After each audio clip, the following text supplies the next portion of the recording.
पानी दोस्तों उबलदा पिया 2 किलो पानी पा लिया चंगी तरह जो कढ़ गया कढ़न तो बाद है गुड़ सुट दिता पुराना 1 किलो।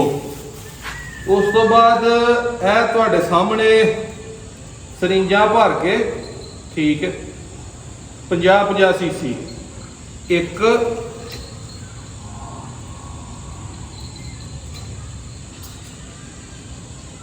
दो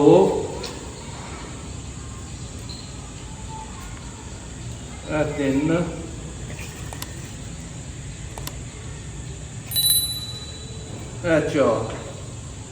चार सरिंजा 50-50 सीसी सरों का जोड़ा देसी सरों है वह तेल तुसा पा लेना। उस तो बाद इधर लियाओ जी करीब जरा यह मेरे कोल नींबू का रस कढ़िया पिया है ठीक है। ये भी तुसी 50-50 सीसी लेना है पूरा 200 सीसी एक पा तो घट है पानी पिया है ठीक है। यह तुसी इहदे विच है पा देना जूस ठीक है।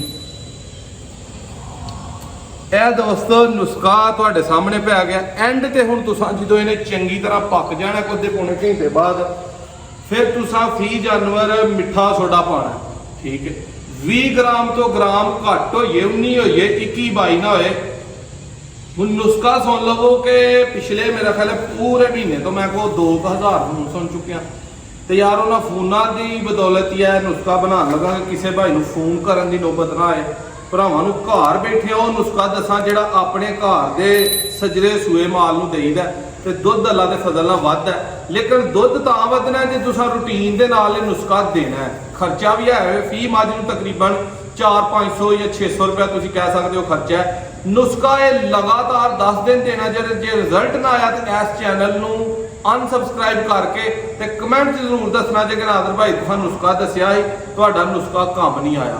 ये नुस्खा देना किनू किनू है सब तो पहलों जिहड़ा जानवर दुध दिंदा पिया सूए नूं 10 दिन तो उत्ते हो गए ने उन्होंने किसी टाइम भी दे दवो लगातार 10 दिन दे दो तो बहुत अच्छा वरना 5-6 दिन इहदा दित्ते दा असर हुंदा है।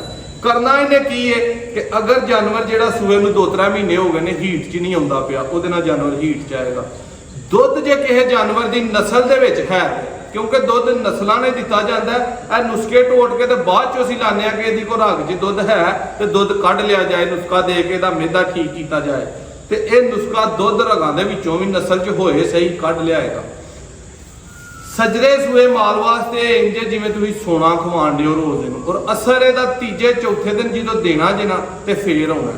यह जिहड़ा नुस्खा मैं बनाया है ये किन्नियां जानवरां वास्ते वे गौर नाल सुन लैणा। 2 किलो पानी गर्म किया वो किलो गुड़ पाया 50-50 सीसी दियां 4 सरिंजा यानी कि 200 ml जो वो मैं तेल पाया सरों का 200 ml तुसीं पा समझ लो तो पा रस कढ़ के नींबूआं की बाल्टी कोल पई आप ही रस कढ़िया वो सामने विच निचोड़ के ए वेखो ठीक है वो पाया। ये नुस्खा है 4 मझां नूं मैं देना। एक मझ वास्ते नुस्खा कितना है किलो पानी पाना पा गुड़ पाना 50 ml सरों का तेल पाना 50 ml जो नींबूआं का रस पाना पा के तो उन्होंने घंटा पूरा पका लेना जो रिज जे पतला पतला पक जे एक जान होइए 20 ग्राम मिठा सोडा विच पा के बाला दवा के ते जानवर नूं दे देना ते 10 दिन लगातार यही चीज़ां हर दिन पका के देनी है। इस तरह भी कर सकते हो कि 10 दिनों का कट्ठा पका लो फ्रिज च रख लो थोड़ा जिहा गर्म करके दे दो वह भी असर ठीक होएगा लेकिन ताज़े का पकाने का असर ज़्यादा होएगा। जिहड़ा खांगड़ माल हो गया है 2-3-4-5 किलो दुध दिंदा उन्होंने भी दित्तियां तो 3-4 किलो लाजमी वधाएगा तो दुध उन्हें ही वधाना जिहड़ी नस्ली है। जे बद नस्लियां नूं ते बांदरियां नूं तुहां नुस्खा देना तो उन्होंने दुध नहीं वधाना क्योंकि दुध नस्ल नाल वधदा है। नुस्खे बाद दियां पैदावार होंदियां ने बाद चों इन्हां दा असर हुंदा है। सामने गुड़ पाया तकरीबन खुड़ गया इधर लिआओ जरा भाई उत्ते यह तुहाडे सामने दोस्तों तैयार होण डिया ये जरा पक लवे। दोस्तों रात का टाइम हो गया तो काढ़ा धरिया ही फिर ला लिया चवाई के टाइम हूँ फिर आके रात के टाइम इधर लिया फिलहाल भाई करीब करके काढ़ा फुल दोस्तों तैयार हो गया ठीक है। देखना तुसी गुड़ तेल ते नींबू ठीक है थोड़ी जी अग मट्ठी करनी है तो वावा गर्म हो गया काम दोस्तों जो हो गया अपना पक गया वो तुसा मिठा सोडा जिहड़ा ना वो ऐड कर देना ठीक हो गया। ਤੇ ਨਾਲ ਇਹਨੇ ਮਜ਼ੀਦ ਫੁੱਲਣਾ।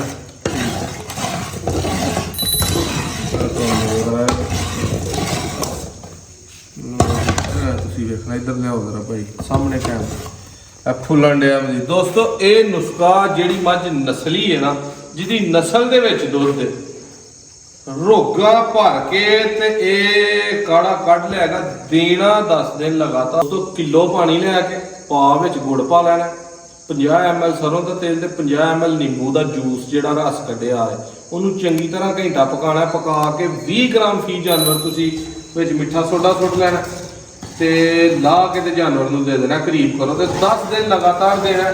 ਉਹੀ ਗੱਲ ਕਿ ਜਿਹਦੇ ਖੂਨ ਦੇ ਵਿੱਚ ਦੁੱਧ ਹੋਇਆ ਨਾ, ਹੱਡੀਆਂ ਚੋਂ ਵੀ ਇਹ ਨੁਸਖਾ ਦੁੱਧ ਕੱਢ ਲਿਆਏਗਾ ਤੇ ਦੇਣਾ 10-15 ਦਿਨ ਸੂਏ ਜਾਨਵਰ ਨੂੰ ਹੈ। ਵੀਡੀਓ ਅੱਛੀ ਲੱਗੇ ਸ਼ੇਅਰ ਲਾਜ਼ਮੀ ਕਰਨੀ ਹੈ, ਕੋਸ਼ਿਸ਼ ਕਰਨਾ ਹੈ ਦਿਨ ਟਾਈਮ ਦੇ ਲਓ, ਕਿਉਂਕਿ ਜਾਨਵਰ ਬੰਦਾ ਚੈੱਕ ਕਰ ਲੈਂਦਾ ਗਾਲੀ ਪਿਆ ਹੈ, ਹਜ਼ਮ ਕਰ ਗਿਆ ਨਹੀਂ ਕਰ ਗਿਆ। ਅਸੀਂ ਉਹ ਰਾਤ ਦੇ ਟਾਈਮ ਹੀ ਦੇਣ ਲੱਗੇ, ਕਿਉਂਕਿ ਆਪਣਾ ਰਾਤ ਦੇ ਟਾਈਮ ਹੀ ਟਾਈਮ ਲੱਗਦਾ। ਦਿਨੇ ਚੁਆਈ ਕਰਕੇ ਤੇ ਫਿਰ ਕੋਈ ਘੜੀ ਸੌਣਾ ਵੀ ਹੁੰਦਾ, ਨਾਲੇ ਫੋਨ ਤੇ ਚੈਨਲ ਤੇ ਰਾਬਤਾ ਮਾਬਤਾ ਸਾਰਾ ਦਿਨ ਲੱਗਾ ਰਹਿੰਦਾ। ਵੀਡੀਓ ਅੱਛੀ ਲੱਗੇ ਸ਼ੇਅਰ ਲਾਜ਼ਮੀ ਕਰਨੀ, ਕਿਸੇ ਭਰਾ ਦਾ ਭਲਾ ਹੋਈਏ। ਨੈਕਸਟ ਵੀਡੀਓ 'ਚ ਮਿਲਾਂਗੇ।